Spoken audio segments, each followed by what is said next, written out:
Göz zəifliyi olanlar gündəlik həyatda kontakt linzadan da istifadə edir. Bəli, biz deyirik ki, bu bir vasitə növüdür və istifadə oluna bilər. Amma hər istifadənin öz şərtləri var. Birinci növbədə mütləq şəkildə göz həkimi müayinəsindən keçməniz lazımdır ki, həqiqətən də gözünüz bu kontakt linza taxmaya uyğundurmu yoxsa yox. Yəni ki, göz quruluğu varmı, buynuz qışanın səthində problem varmı, infeksiya meyillilik varmı?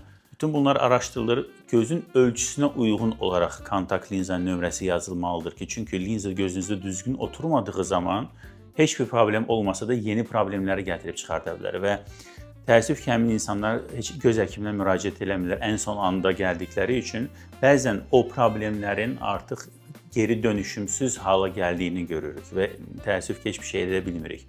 Ona görə linza istifadə edirsinizsə, çox daha məsuliyyətli olmalısınız, ayıq olmalısınız və həkiminizə mütləq şəkildə ildə bir dəfə olmaq şərti ilə heç olmasa getməlisiniz.